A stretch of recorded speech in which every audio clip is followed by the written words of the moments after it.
नमस्कार फ्रेंड्स, आप सभी को मेरा सादर नमस्कार। आज मैं आपको श्रीमद् भगवत गीता के बारे में कुछ बताऊंगा। आप लोगों ने पढ़ा तो होगा ही, सुना तो होगा ही सब कुछ, लेकिन मैं अपनी ओर से कुछ अपने शब्दों में इसे आप सबको समझाना चाहता हूँ। तो मुझे आशा है कि आपको अच्छा लगेगा। आजकल सोशल मीडिया पे हम लोग देखते रहते हैं कि बहुत से लोग इस बात को कहते हैं कि गीता को जो है आप कोर्स में लगवाइए और ये जो है बालकों को पढ़ाई जानी चाहिए। फिर इसमें जो है कंट्रोवर्सी हो जाती है। कोई कहेगा ये हमारे मजहब में नहीं है, कोई कहेगा जी हम तो लागू करेंगे। तो इस तरह की बहुत सारी बातें होती हैं, लेकिन इनफैक्ट वो शायद इस बात को इतनी अच्छी तरह से नहीं जानते कि भगवत गीता है क्या। और फिर जाने अनजाने विरोध, एंड देन टीवी में आप लोग देखते ही हैं, हम लोग देखते हैं किस तरीके से वो कुत्ता डिबेट होती है शाम को। मैं उसका डिबेट का नाम ही कुत्ता डिबेट रखा, उसमें किसी को कुछ मालूम नहीं पड़ता, सुनाई नहीं देता, बट किस तरह से बात होती है। मोस्टली वो जो डिबेट्स होती है वो सोशल मीडिया के ही आधार पर होती है, ऐसा मैंने नोटिस किया है। तो मैंने भी सोचा कि मैं भी जो है गीता पर अपने विचार रखूं। यद्यपि गीता पर अपने विचार रखने की मेरी कहीं से कोई क्षमता नहीं है। जिस विषय पर आदिगुरु शंकराचार्य, निम्बकाचार्य, संत ज्ञानेश्वर और महान महान योगेश्वर पीठाधीश्वरों ने टिप्पणी की है, उस पर भला मैं क्या टिप्पणी करूँगा। लेकिन ठीक है, शब्दों को अपने अपने अनुसार, अपने अपने समय और कालखंड के अनुसार समझाने की कोशिश करनी चाहिए। तो मेरी ओर से भी एक छोटी सी कोशिश है। मैं आपको सिंपल शब्दों में समझाने की कोशिश करूँगा कि गीता में क्या है। उसके बाद आप डिसाइड कर सकते हैं हमारे लिए कितनी उपयोगी है, नहीं है, या किसके लिए है, किस तरह से उपयोगी है। तो सबसे पहली बात तो है, गीता जी को हम जानते हैं। ये जो है भगवान के मुख की वाणी है जो उन्होंने अर्जुन को युद्ध के समय में कुरुक्षेत्र में सुनाई थी। अब गीता में मेरे अनुसार दो चीज़ें हैं, एक मैनेजमेंट और दूसरा है इसमें भगवान से मिलने का मार्ग।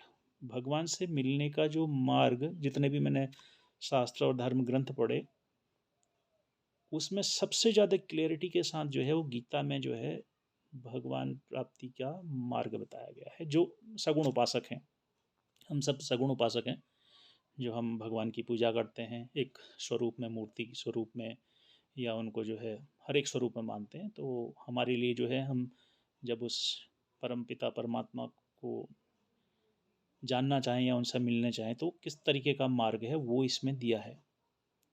कितनों को मिले होंगे, कितनों को नहीं मिले होंगे, वो बात अलग है, या इस कठिन मार्ग पे कौन जा सकता है, वो बात भी अलग है। तो मैं इसे एक प्रैक्टिकल वे में बात करने की कोशिश कर रहा हूँ।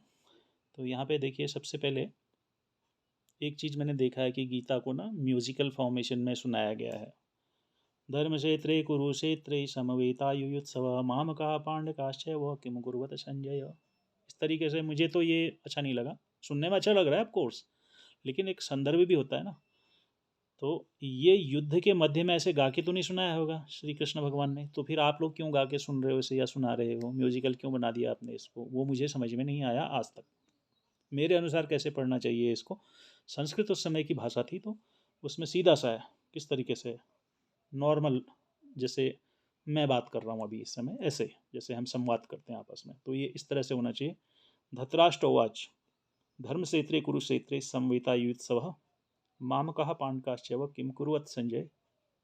प्रश्नवाचक है, तो किम कुर्वत संजय इस तरीके से होगा कि संजय, धर्म भूमि जो कुरुक्षेत्र में है, वहाँ पे जो एकत्र हुए हैं लोग युद्ध की इच्छा से, तो मेरे और पांडु के पुत्रों ने क्या किया, दिस इज द क्वेश्चन।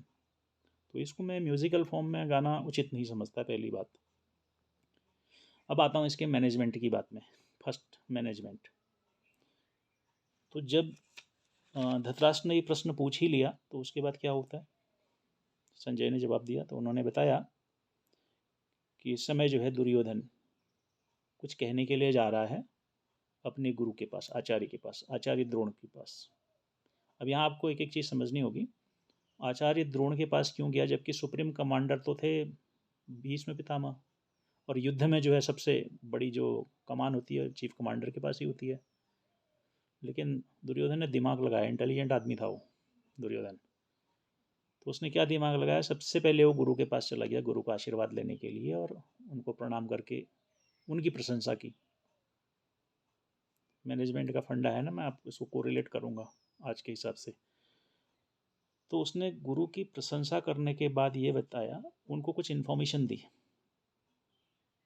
तो इससे हमको क्या कोरिलेट करना है, suppose you are working in a corporate level in a company और somewhere whatever level you have, छोटे से लेके बड़े लेवल तक, मैनेजर, जनरल मैनेजर, जो भी है आपके ऊपर, जो भी बॉस है, आपका जो भी टास्क रहेगा, एक केपीआई बोलते हैं ना आप, तो वो केपीआई जो भी रहेगा, आप जो भी काम करते हैं, यदि आप अपने बॉस के पास जाते हैं और उनको बताते हैं कि सर ये मेरा मेरा ये काम है, ये टास्क है, मैं इसको इस तरह से करने वाला हूँ, ये मेरे पास रिसोर्सेस हैं, ये मेरी अवेलेबिलिटी है और मेरा टाइम फ्रेम ये है, इसमें मैं इस काम को करने में सक्सेस रहूँगा, तो how he will feel very happy.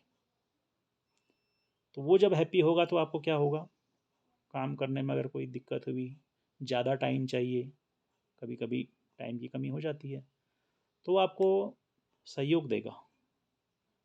तो यहाँ पे ये दुर्योधन हमें सिखा रहा है मैनेजमेंट का फर्स्ट लेसन, कि आप जब भी कोई टास्क करें, जैसे भी करें, you should have sufficient information also and you should know how to deal with your bosses. तो ये इसमें फंडा है, और सही बात बतानी है आपको, गलत नहीं।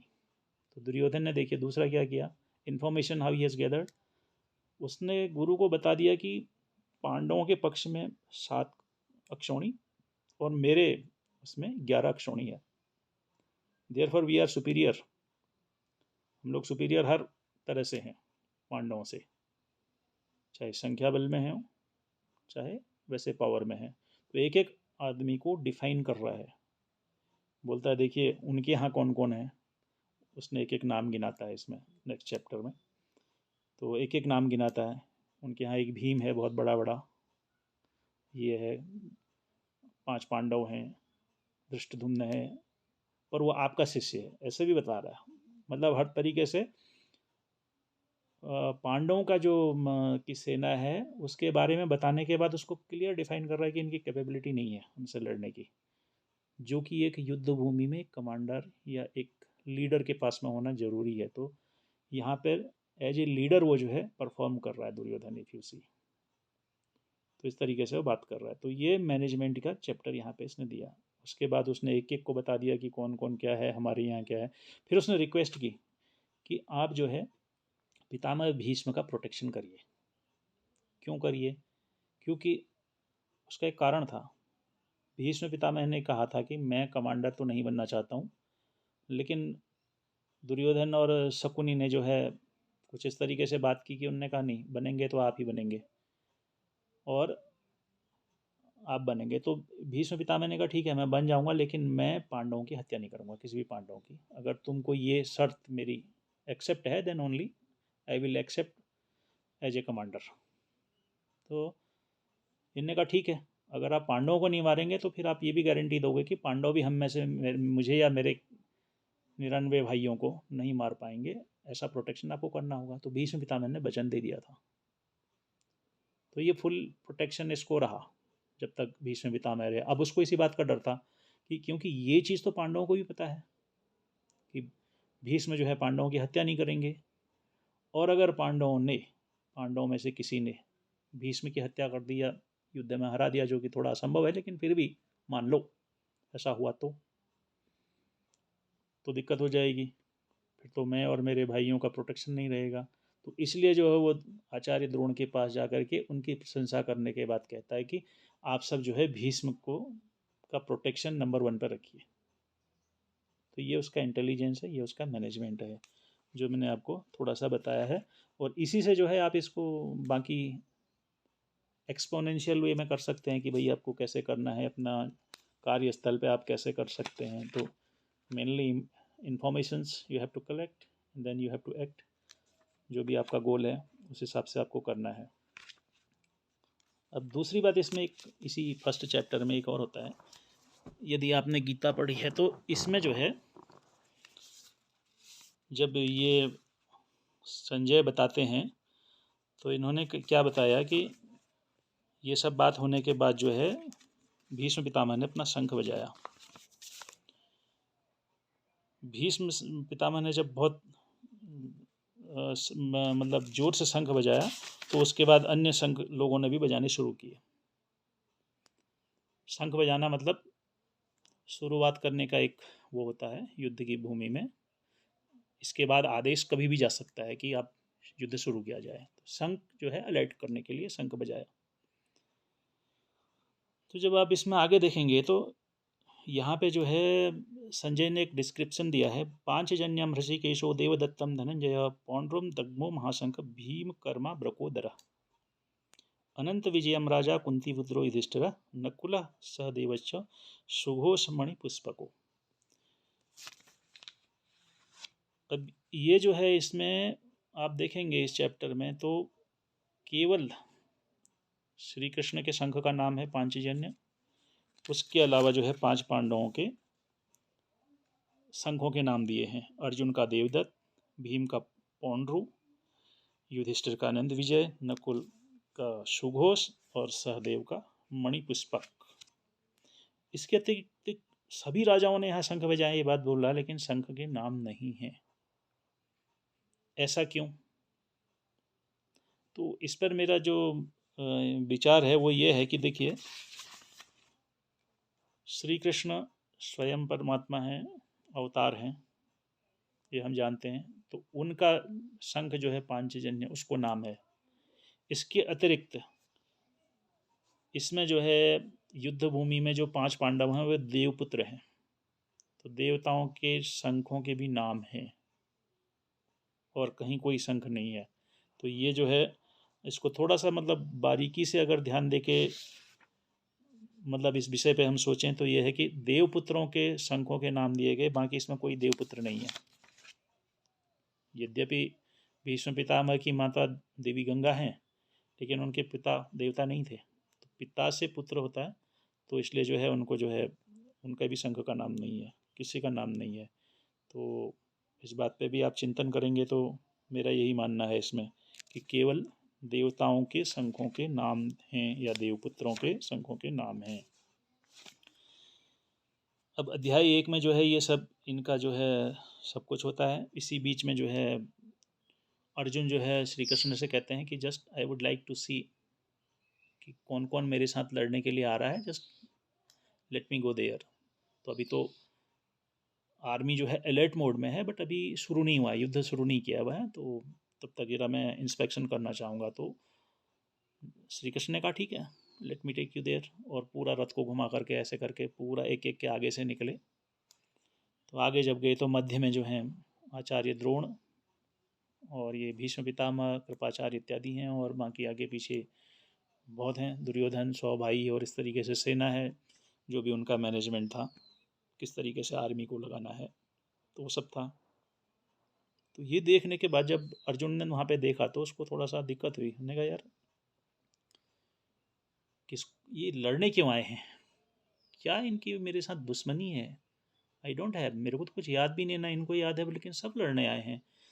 तो यहाँ तो जिसके साथ दुश्मनी है वो केवल ये जो धृतराष्ट्र के 100 पुत्र हैं, और एक वो दिख नहीं रहा है सूतपुत्र कर्ण, वो तो उस टाइम था नहीं, और शकुनी। इसके अलावा तो कोई है ही नहीं यहाँ। ये मेरा चाचा का चाचा, ये मेरा मामा का मामा, इस तरीके से अगर मैं सब कैलकुलेट करूँ तो ये तो सब मेरे रिलेशन में आ रहे हैं। तो फिर मुझे इनको मार के फ़ायदा क्या होगा? और कभी मैंने किसी के सामने कभी लेना रहा ना कभी देना रहा। कोई तो दुश्मनी होगी, कोई आके मुझे कहे कि भाई तू मेरा दुश्मन मैं तेरा दुश्मन हूँ, इसलिए इस युद्ध में आया हूँ। ये तो अच्छा नहीं, मैं इनको मारूंगा। और अर्जुन कॉन्फिडेंस है, उसको तो फुल कॉन्फिडेंस है कि मैं जो है इनको मारूंगा।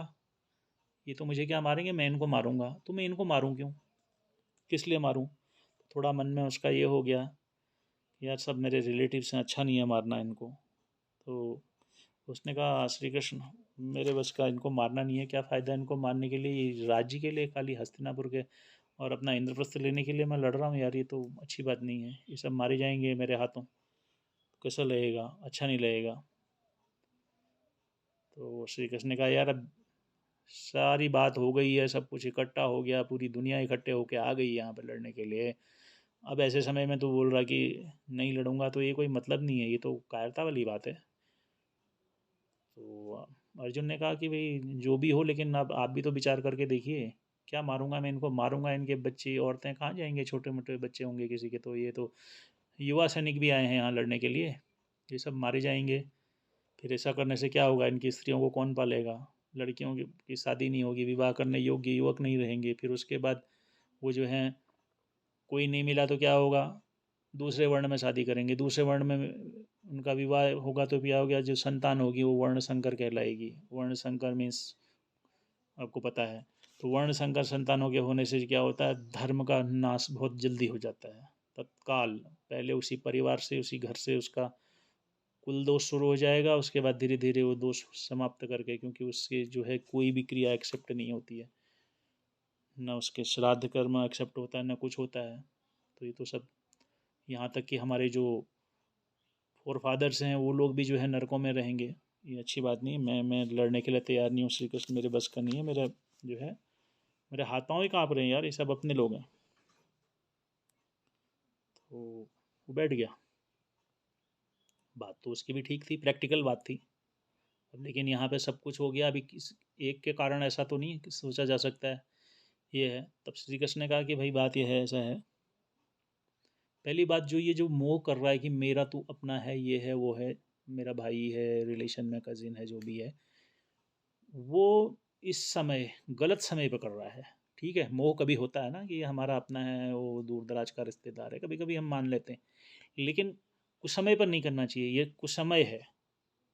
तो ये इस समय नहीं करना चाहिए तुझे इस तरह का शौक। और अगर ये तूने शौक कर भी लिया तो तू क्या, तुझे क्या लग रहा है कि तेरे को छोड़ देंगे?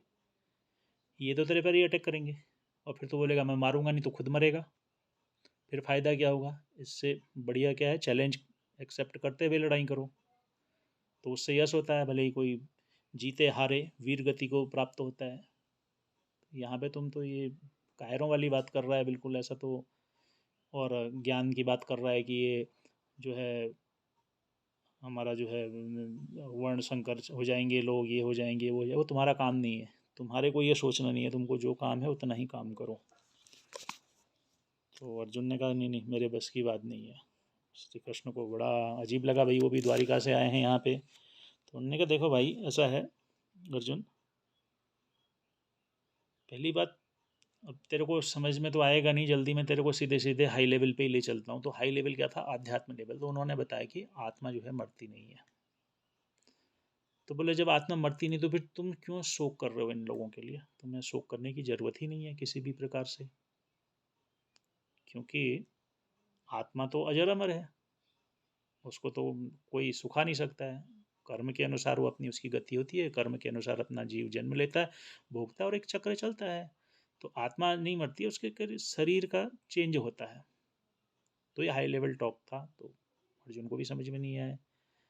अर्जुन को समझ में नहीं आया तो उन्होंने कहा चल ठीक है श्री कृष्ण, मान लो, तो ही मान लेता है कि आत्मा अजर अमर नहीं है, वो बार बार जन्म लेती है। तो जन्म कब लेगी? मरने के बाद ही लगे, तो इनको मरना ही ना, मरने देना, फिर जन्म ले लेंगे। फिर अब काहे को टेंशन है तेरे को? This is low level.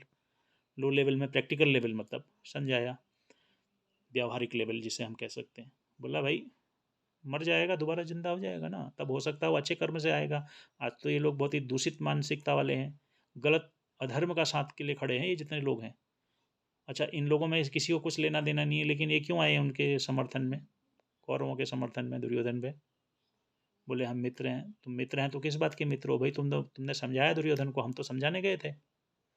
हम तो समझाने गए थे, तो दुर्योधन के कितने मित्र उसको समझाने के लिए गए थे कि तुम मत करो? किसी मित्र ने समझाया? नहीं, केवल हाँ में हाँ। तो ये सब अधर्मी हो गए ना, इनके पास कोई धर्म नाम की चीज़ ही नहीं है। ये जो खड़े हो रहे हैं, तुम जिसको तुम अपना रिलेटिव बता रहे हो, तो ये किस लिए खड़े हुए हैं?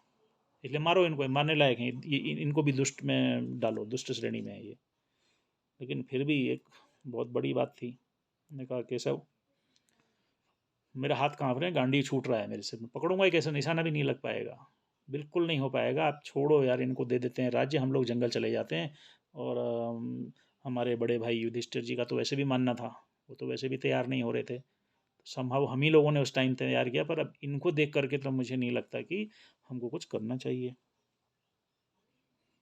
तो इसके बाद जो जो दूसरा चैप्टर, मतलब नेक्स्ट चैप्टर, मैं दूसरी की बार बार बोल दे रहा हूँ क्योंकि मैं इसमें दो कंसिडर कर रहा हूँ, एक मैनेजमेंट, दूसरा जो है भगवान की मिलने का मार्ग। तो अब ये मेरे हिसाब से जो चैप्टर 2 जिसे मैं बोल रहा हूँ, इसमें जो है श्री कृष्ण ने बताया। उन्होंने कहा यार इतनी बड़ी बड़ी तो जो है विद्वान पंडितों जैसी बात कर रहा है कि कुल का लोप हो जाएगा, पिंड का लोप हो जाएगा। बोले ये सब नहीं है भाई, तू पहले भी था, आज भी है, पहले भी आया था, पहले तू कुछ और नाम से था, याद है तेरे को?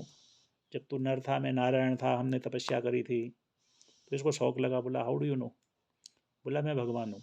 अब देखो यहाँ पे संपूर्ण महाभारत में भगवान श्री कृष्ण ने जब से जन्म लिया कभी किसी को नहीं बोला मैं भगवान हूँ। आज पहली बार उन्होंने जो है युद्ध भूमि में बोला है कि मैं भगवान हूँ। और इसका पता किसको चल रहा है? केवल अर्जुन को। यद्यपि संजय इस बात को सुन रहा है but he is not believing, वो बिलीव नहीं कर रहा है। हम लोग टीवी सीरियल या उसमें दिखाते हैं ना वो, तो उसने मान लिया। ऐसा नहीं होता भाई। अगर हमको कोई भगवान दिख जाए यहाँ पे, आप में से हम में से कोई एक भगवान मान लो है, तो और स्वयं बोलने लगे कि मैं भगवान हूँ, तो कोई विश्वास कर लेगा? नहीं होगा ना। Same thing happened there also.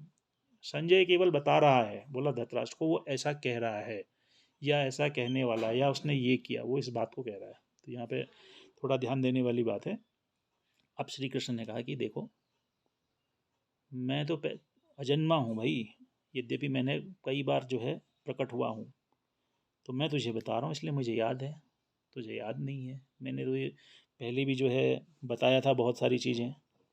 उसके बाद उन्होंने क्या किया, इसमें अर्जुन को हाई लेवल डेफिनेशन दिया पूरा योग का, कि जो है, क्योंकि उसको थोड़ा सा और पूछने लगा ना।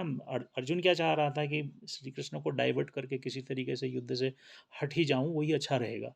लेकिन श्री कृष्ण उसके हर प्रश्न का उत्तर देते थे, इसलिए बार बार प्रश्न पूछता चला गया, पूछता चला गया। अच्छा ऐसा है, अच्छा वैसा है, अब मुझे ये बताओ, तुम ये बताओ, योग बताओ कैसे है, महायोगी कौन है, योगी कौन है, उसका कर्म क्या है, स्वभाव क्या है, ये सब जानने की कोशिश की।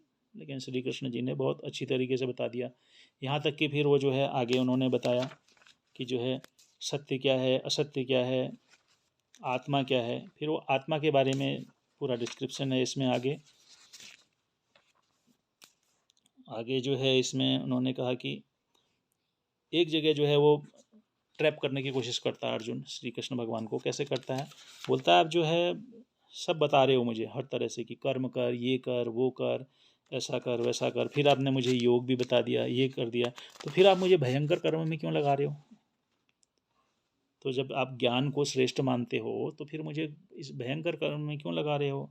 तो आप तो मेरी दोनों ओर बात कर रहे हो, जिससे मेरी बुद्धि को थोड़ा प्रॉब्लम हो रही है। मतलब I am not able to make any judgment. तो मैं कैसे करूं, किस तरीके से होना चाहिए? तब भगवान ने कहा देखो, दो तरह से योग होती है। एक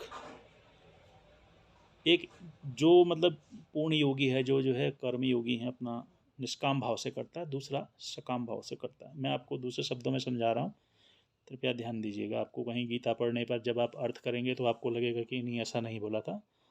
तो मैंने आपको पहले भी बोला, मैं केवल समझाने के अनुसार बोल रहा हूँ। तो उन्होंने कहा कि जो निष्काम है, जब आप निष्काम कर्म करके कुछ भी करते हो तो आपको उसका कोई कर्म दोष नहीं लगेगा, कोई न पाप लगेगा न पुण्य लगेगा। कैसे? आपने सुना होगा ना। कैसे एग्जाम्पल दूँ मैं आपको? जैसे कि अगर यदि हम जो है मनुष्य एज ए इंस्ट्रूमेंट बन जाते हैं, एज ए इंस्ट्रूमेंट, और भगवान को हम कहें कि नहीं जो भी तुम कर रहे हो सब, कहते हैं ना पत्ता भी नहीं हिलता भगवान की इच्छा के बिना। तो उनकी इच्छा के बिना तो यहाँ क्या है, संपूर्ण अपने को समर्पित कर देना कि देखो मैं यदि खाना खा रहा हूँ, भोजन कर रहा हूँ, तो ये भोजन मैं नहीं कर रहा हूँ, भगवान आप ही कर रहे हो। अब मैंने जो कर्म किया मैं ही कर रहा हूँ, तो इसका जो फल है वो भी मेरे पास नहीं है। अभी ये निष्काम हो गया, इसमें कुछ नहीं। तो ऐसे में क्या है कि हमको जो है पाप और पुण्य का फल नहीं मिलता है, और वो जो है भगवत प्राप्ति में सबसे जल्दी लेके जाता है। यही इसका बेसिक फंडामेंटल है। कोई भी आप काम करते हो और वो काम आप ये चलते हैं कि मैं शब्द उसमें से हट जाता है, नहीं, वो भगवान ने किया, मैंने नहीं किया, मुझे आदेश हुआ करने को, मैंने कर दिया। Like a machine, like a computer.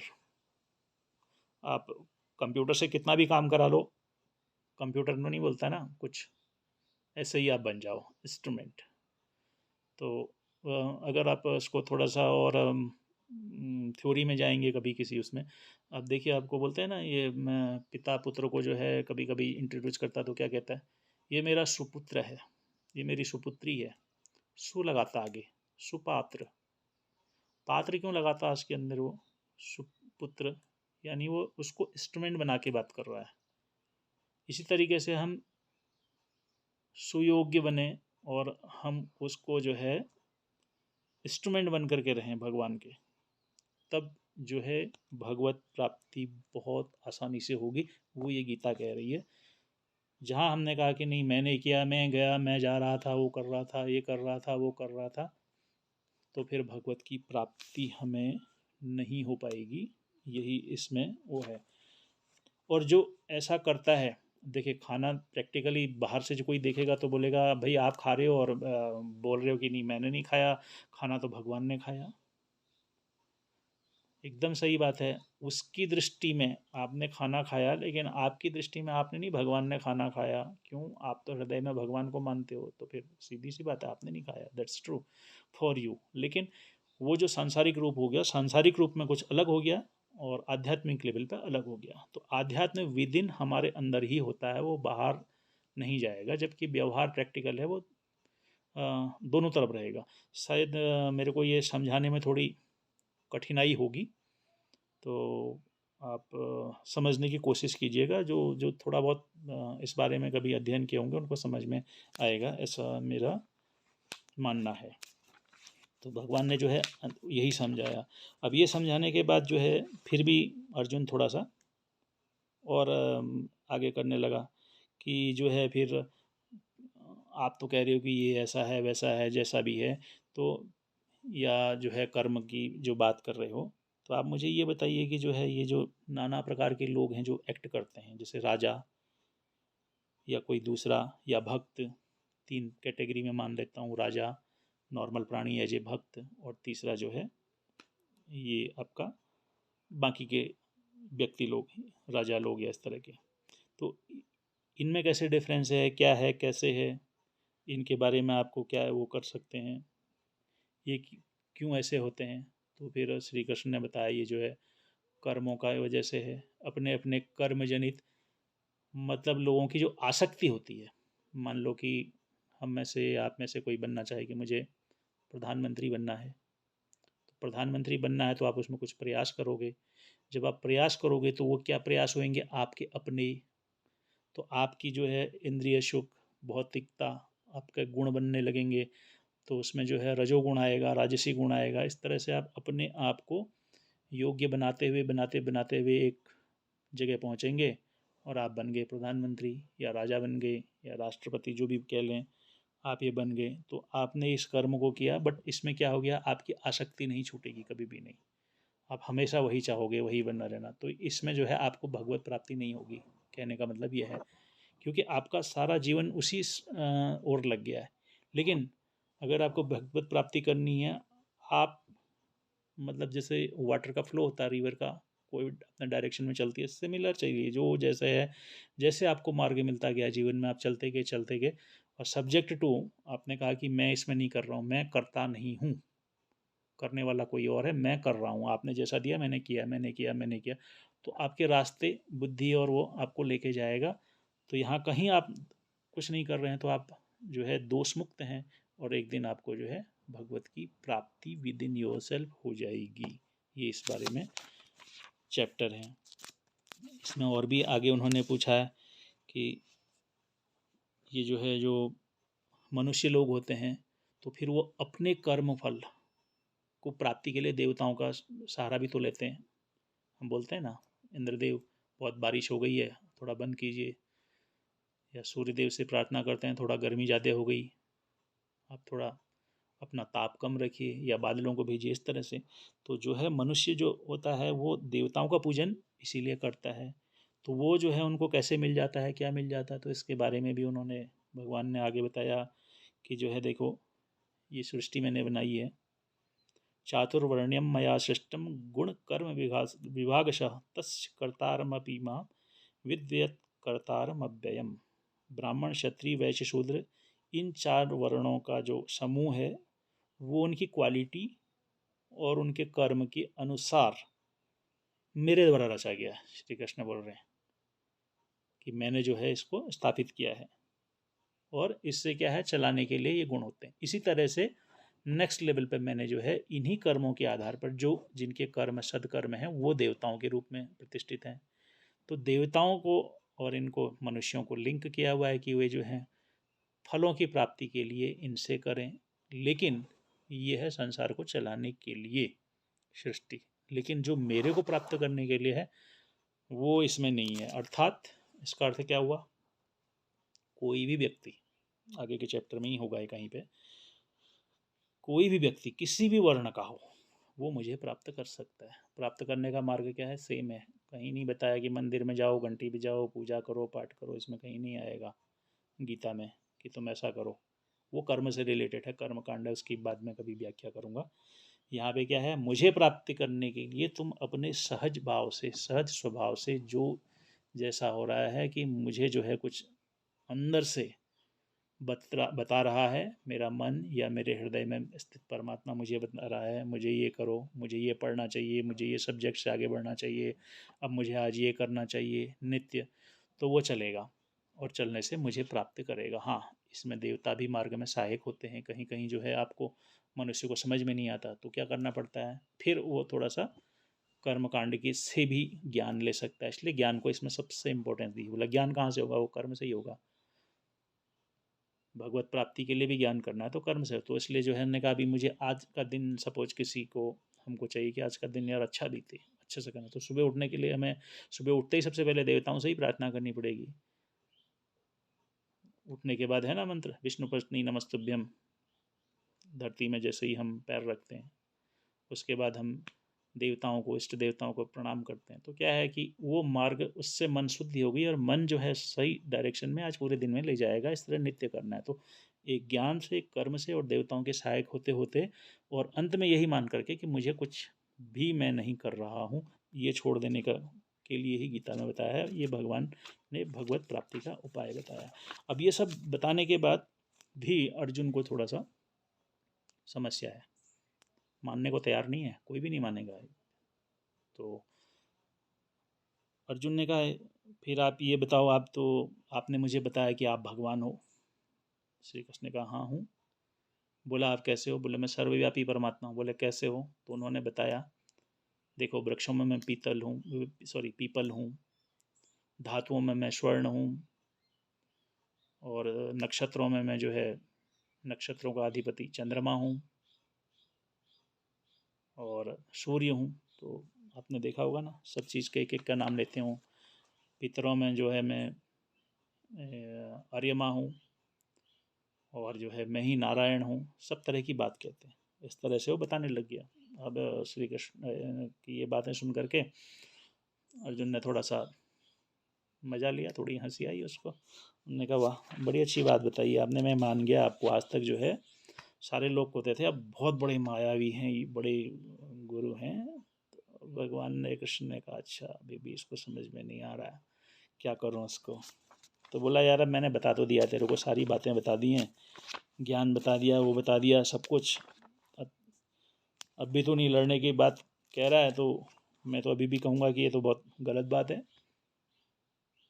यही लोग तेरी ऐसे ही मजाक बनाएंगे, आज नहीं कल तो तू भी मरेगा ही। जब मरेगा तो तेरा नाम इतिहास में लिखा जाएगा, अर्जुन बहुत बड़ा कायर था, डर गया।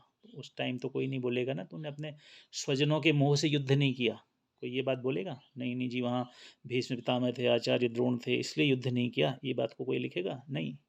बोलेंगे दुर्योधन की 11 अक्षौणी सेना को देख करके अर्जुन ऐसा डरा, ऐसा डरा, ये तो डरा डरा बाकी पांडव भी डर गए, और उनके साथ जो सेना थी सब भाग खड़ी हुई। इतिहास तो इतना ही लिखेगा, इससे आगे नहीं लिखेगा। तो ये तो मैं तेरे को बता रहा हूँ। अब ये बात करते अर्जुन को थोड़ा पिंच हुआ। भाई एक महारथी को अगर आप बोलेंगे कि ये है वह है तो फिर क्या होगा। तो उन्होंने कहा ठीक है यार, आप मेरे को ये बताओ श्री कृष्ण, आप इतनी बड़ी बड़ी बात कर रहे हो, मैं ये हूँ वो हूँ, सारे प्राणियों में आप ही व्याप्त हो, तो भाई साहब जरा मुझे भी दिखा दो ना, दर्शन कर दो ना, मुझे बता सकते हो, दिखाओ तुम भगवान का स्वरूप है तो वो जो है ये 11वां चैप्टर आ जाता है यहाँ पे। तो अर्जुन बहुत उससे बड़े मज़े में कहता है मदनुग्रहाय परमं गुह्यमध्यात्म संगीत्यम यत् उक्तम वचस्तेनो मोहो अयम विगतो मम। थोड़ा सा छुपा के, बड़े स्मार्टली आपने जो मुझे बताया, मेरा तो पूरा मोह चला गया है अभी।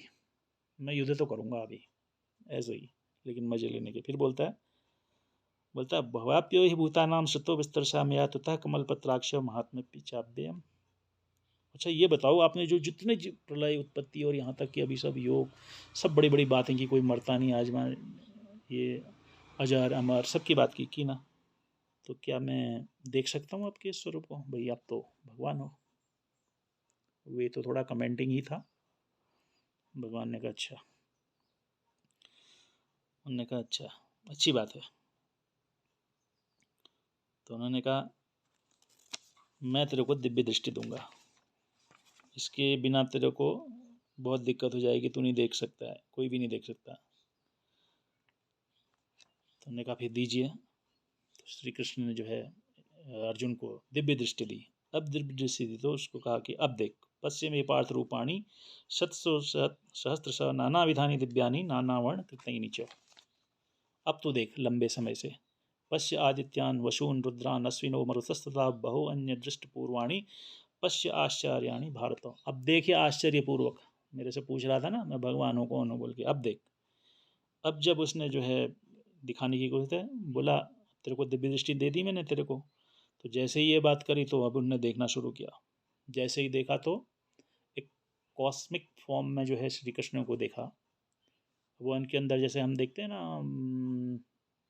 गूगल मैप कभी खोलिए, गूगल इंजन, गूगल मैप खोलेंगे, उसमें आप छोटा पॉइंट डालते जाएंगे ना, अपने घर का लोकेशन तो कैसे घूमता, गोल गोल गोल गोल घूमता है, एक एक एक एक करके। सिमिलर चीज़ यहाँ हो गई। तो कॉस्मिक फॉर्म में जो है भगवान श्री कृष्ण को देखा। उसके बाद भगवान कृष्ण का मुंह खोला तो देखा पूरा ब्रह्मांड उसमें, पूरा एक एक करके उसमें बहुत बड़े बड़े नेत्रों वाले भगवान, सारे भगवान। अब उनको सगुण रूप में भगवान शिव ब्रह्मा, क्या क्या नहीं देखा, सारे 33 करोड़ देवी देवताओं को देखिए। उसके बाद नदी समुद्र पहाड़, और एक एक करके एक एक करके। अब उसने अपने ही उसको अपना ही रिफ्लेक्शन वहाँ देखा कि मैं भी वहीं हूँ।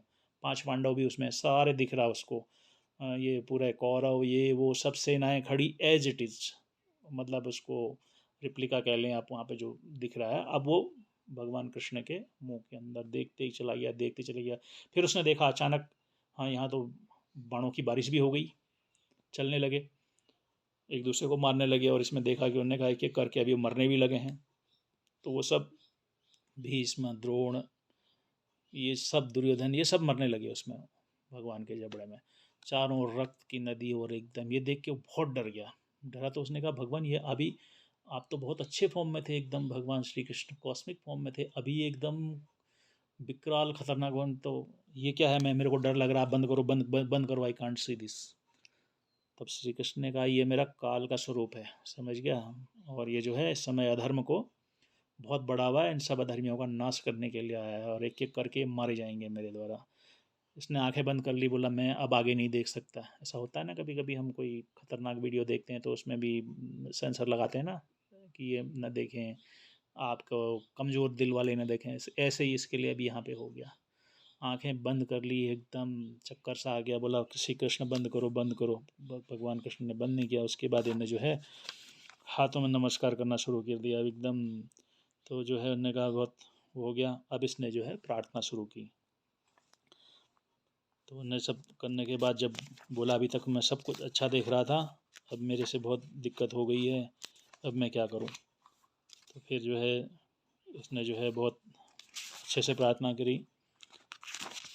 वो इसी चैप्टर में है, 11वें अध्याय में। तुमादिदेवः पुरुषः पुराणं तुमस्य विश्वस्य परम निधानम वैतासि वेद्यम परमं च धामं त्वया ततं विश्वमनंत रूप। इस तरीके से इसने जो है प्रार्थना शुरू करी। तो अब ये एक्सेप्ट किया, बोला भगवान आप ही वायु हैं, यमराज हैं, अग्नि हैं, वरुण हैं, चंद्रमा हैं, प्रजा के स्वामी ब्रह्मा, ब्रह्मा जी के भी पिता आप ही हैं, आपको मैं नमस्कार करता हूँ। सब तरीके से मेरे से बहुत बड़ी गलती हुई। हे कृष्ण, मैं तो आपको अपना सखा माना, अपना फ्रेंड मानता रहा। कभी कभी ऐसा होता था कि अच्छा खाना बना है तो मैं ज़्यादा आपके हिस्से से भी छीन के खा जाया करता था कि ये मैं ज़्यादा दो, आपके लिए जो है अच्छा कहीं रहने का रुकने का अरेंजमेंट है तो वहाँ जा मैं चला जाया करता था, एरिया अच्छा है इसमें मैं सोऊंगा। मैंने इस तरह की बहुत गलतियाँ करी हैं बचपन से, जब से भी मैं आपको जानता हूँ। तो बहुत गदगद होकर के रोने लगा। तो उन्होंने कहा कि अब मुझे क्षमा कर दीजिए। तो क्षमा करने के बाद जो है अब बोले कि ये अपना रूप वापस ले लो। बोला मुझे बस वही पहले वाला दिखा दो।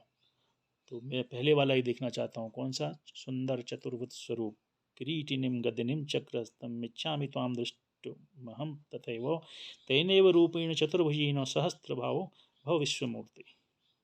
उसी चतुर्भुज रूप में प्रकट हुई। तब भगवान कृष्ण ने कहा अब तूने मुझे प्रसन्न किया, जब मेरी बात मान ली, एक्सेप्ट कर लिया है। जब एक्सेप्टेंस हो जाती है तो क्या प्रसन्नता होती है। तो भगवान ने कहा अब तूने मुझे प्रसन्न कर लिया है, अब मैं तुझे अपना वही चतुर्भुज स्वरूप दिखा देता हूँ। सुन कृष्ण, सुन अर्जुन, कृष्ण ने कहा। बोले क्या? न वीदर ज्ञानेन दानेन च क्रियाविण तपोभिरुग्न एवं रूपः शक्य अहम नृलोके दृष्टम त्वदन्ये कुरु प्रवीर। माति व्यथा मा च विमूढ़ भावो दृष्टां रूपम घोरमीदमइदं व्यपेतभिः प्रीतमना पुनस्त्वं तदेव मे ईश्वर रूपमिदं प्रपश्य। बोला मेरा ये जो मैं तेरे को रूप दिखा रहा हूँ ना, आज तक किसी ने नहीं देखा है। ये जो मैं तेरे को दिखाया, किसी ने इसको देखा नहीं था, मैंने तेरे को दिखाया है। क्योंकि कोई कितना भी वेद से, यज्ञ से, दान से, पुण्य से इस रूप के बारे में देखना चाहे तो भी नहीं देख सकता। इसको मैं जब चाहूँगा तभी दिखा सकता हूँ। तो यहाँ पर एक प्रश्न खड़ा हो जाता है, तो क्या संजय ने इस स्वरूप को देखा? संजय ने ध्यान, यज्ञ, क्रिया कुछ नहीं किया, या भगवान ने जो है संजय को दिखाया होगा? तो एक्चुअल में संजय ने भी ये नहीं देखा है। संजय ने खाली डिस्क्रिप्शन बताया कि अब ऐसा हो रहा है, क्योंकि जो जो चीज़ें बोली हैं वो अर्जुन बोल रहा है। अर्जुन नहीं बोला ना कि इसमें जो है मैं देख रहा हूँ आपको आदित्य, रुद्र सब देख रहा हूँ, तो वो बता रहा था धृतराष्ट्र को ये देख रहा हूँ, वो देख रहा हूँ, और अंत में जो है चतुर्भुज स्वरूप में आ गए, ऐसा बताया। क्योंकि वहाँ पे जो है संजय बाकी सब तो देख सकता, लेकिन भगवान के इस कॉस्मिक फॉर्म और उसके विश्व रूप दर्शन को उसने ऐसे ही मान लिया कि कुछ चल रहा है, बट क्या चल रहा है पता नहीं, क्योंकि अर्जुन ही उसको देख रहा है, बट चल ऐसा रहा है, और जो बोल रहा है ऐसा है कि ये हो गया। तो ये यहाँ पे एक सिचुएशन ऐसी है। कई लोग कहते हैं कि संजय ने देखा, मेरा मानना है कि संजय ने भी नहीं देखा विश्व रूप दर्शन। नहीं तो श्री कृष्ण भगवान इसी चैप्टर में नहीं कहते कि जब तक मैं नहीं चाहूँ या दिखाना चाहूँ वो देख नहीं सकता। तो ये तो वहाँ भी नहीं है, संजय तो युद्धभूमि में नहीं है, वो तो धृतराष्ट्र के पास हस्तिनापुर में बैठा है। तो चलो यहाँ बैठो, और संजय को इतना बड़ा भक्त भी नहीं है कहीं से कि जो है वो उसको दिखा दें, ये भी है। तो इसलिए मेरा कहना या मानना यही है कि विश्व रूप दर्शन केवल अर्जुन ने देखा। अब ये सब देखने के बाद जो है उन्होंने कहा ठीक है अर्जुन, मैंने तेरे को सारी बातें समझा दी है, अब तेरा क्या कहना है। तो अर्जुन तो काफ़ी एकदम वो हो गया, बोला जो है मैं अब जो है मानता हूँ श्री कृष्ण, आप ही मेरे लिए सब कुछ हैं, आप ही मेरे लिए गुरु हो गए, सब कुछ हैं, अब मैं इस काम को करूँगा। तो भगवान ने फिर आगे कुछ और बचाया, उनने थोड़ा सा और जो बचा हुआ ज्ञान है बताया कि ये शरीर क्या है, इसे क्षेत्र कहते हैं, इसका नाम जो जानता है उसको क्षेत्रज्ञ कहते हैं।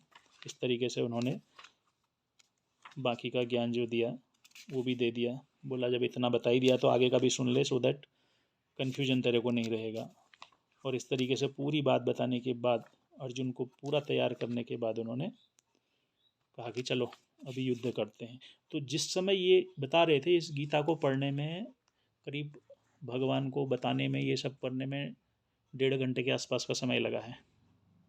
वो 1.5 घंटा में तो बाकी लोग क्या कर रहे थे, तो उस टाइम पे भगवान ने जो है अपनी माया से थोड़ा सा उनको जो है एक अजीब से उसमें डाल दिया था। मतलब वो लोग आपस में ही जैसे डिस्कस करने लगे, हाँ भाई चलो इधर रहो, उधर रहो, उधर रहो, जब तक कमांडर बोलेगा नहीं तब तक हम युद्ध करेंगे नहीं। तुम तैयारियों को ही देखने में 1-1.5 घंटा बहुत आसानी से बीत जाता है। नहीं तो क्या एक प्रश्न हो जाएगा ना, ये हो क्या रहा है अभी मध्य में युद्ध के उसमें। तो ये सब करने में उन्होंने कहा जब तक अर्जुन, पांडव सोच रहे जब तक अर्जुन आएगा चलो भाई तुम थोड़ा सा ठीक हो जाओ, और वहाँ कौरवों की तरफ चल रहा जो पीछे पीछे गए, भाई तुम इधर आ जाओ, इधर आ जाओ, इधर आ जाओ, इधर आ जाओ बोल करके। जो भीष्म पितामह और ये जो आचार्य द्रोण वगैरह जो उच्च कोटि के लोग हैं, तो वो जो हैं उनको भी कुछ समझ में नहीं आया, तो वो अपनी मस्ती में क्या बोलते हैं उसको, जैसे थोड़ा सा ये हो जाता है, खाना पीने के बाद में थोड़ा सा आलस्य जैसा या कुछ इस तरह की स्थिति में आ गए, तो भगवान ने थोड़ा इस तरह कर दिया और इस तरह से उन्होंने पूरा बताया। लास्ट में फिर जो है ये सब बताने के बाद ये बोलता है, धृतराष्ट्र कहता है, बोला देखिए कृष्ण ही बहुत अच्छा आदमी नहीं है, सारा जो काम कर रहा है यही कर रहा है हराने का। देखो अब कितनी गलत बात बोलने लग गया, इसने खुद को भगवान भी बता दिया। कौन बोल रहा है? धृतराष्ट्र संजय को। बोला अपने आप को भगवान बोल दिया इसने सब कुछ बताने के बाद। तो संजय ने कहा लेकिन एक चीज़ है, जो जो बातें उन्होंने बताई हैं, जो बातें उन्होंने योग और उसके बारे में जो मेरी बुद्धि है उसमें तो मेरे को कोई डाउट नहीं है, ज्ञान के बारे में तो उन्होंने बहुत अच्छी बात बताई। और उन्होंने कहा मैं ही भगवान हूँ, अब ये तो वही जाने, लेकिन ये बाकी तो चीज़ें मुझे बहुत अच्छी तरह से समझ में आई। और जब उन्होंने अर्जुन को भी तैयार कर दिया है तो एक बहुत बड़ा मोटिवेशनल लीडर भी हैं। तो धृतराष्ट्र ने कहा हाँ होगा क्यों नहीं भाई, उसकी बुआ का लड़का है, और आज ये नहीं होता तो युद्ध ही नहीं करता। अर्जुन कितना बढ़िया हमारा भतीजा है, देखो बोल रहा था कि नहीं लड़ता हूँ, वापस जाता हूँ, युद्ध नहीं करूँगा, और जा रहा हूँ तो चला जाता हो, तो चला जाता, ये युद्ध ही नहीं टलता।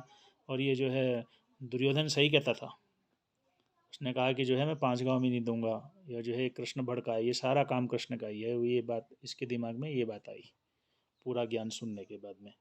तो गीता में ये 18 चैप्टर यहीं क्लोज हो जाते हैं। इसके बाद जो है उसने एक कंक्लूजन पूछा, बोला कि ये संजय फिर भी ये बता यार, तो देख ही रहा है, तुझे लगता है कौन जीतेगा? उन्होंने कहा देखो, जहाँ कृष्ण जैसा लीडर है और जहाँ अर्जुन जैसा उसकी बात मानने वाला आदमी डिवोटी है, तो फिर युद्ध तो वही लोग जीतेंगे, इसमें मेरा ये मानना है।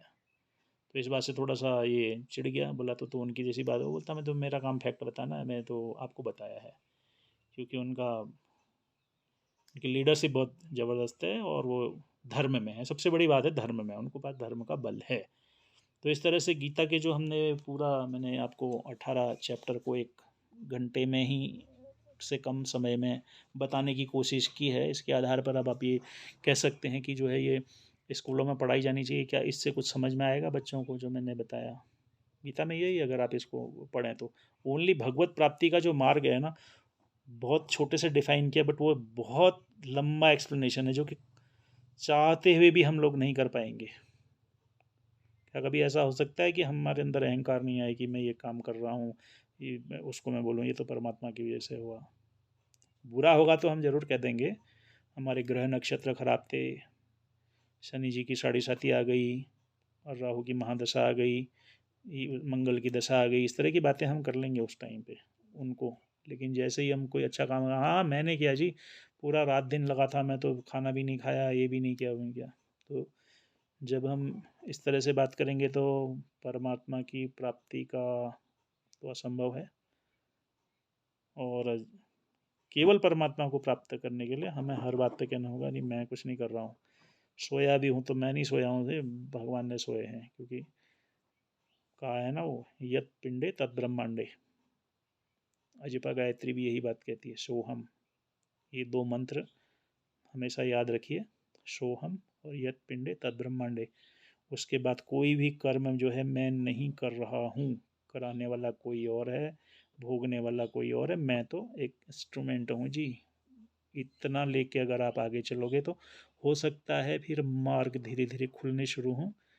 जिन लोगों को भगवत प्राप्ति चाहिए उनके लिए बोल रहा हूँ, जिन लोगों को यहाँ सक्सेसफुल चाहिए, अब यहाँ के लिए गीता क्या करेगी, तो यहाँ के लिए मैनेजमेंट जो पहले चैप्टर में ही है, आप अपना सारा इन्फॉर्मेशन अपने पास रखिए, एक्टिवनेस रखिए, और उसके बाद जो है इच्छा, डिटर्मिनेशन, एकदम मुझे ये करना है, टारगेट सेट कीजिए।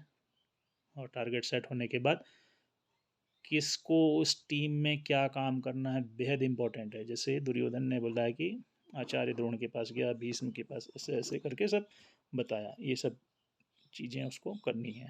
तो ये करेंगे तो गीता आपको दोनों जगह काम आएगी, आध्यात्मिक लेवल पे भगवान को प्राप्त करने का मार्ग जिनको वो करना है, और जिनको ये करना है मैनेजमेंट का। I hope I have explained you, but इतना आसान नहीं है कि किस तरीके से, फिर कभी दोबारा सोचूंगा कि तो और अच्छी तरह से बनाने का प्रयास करूंगा। तब तक के लिए जय जय श्री कृष्ण।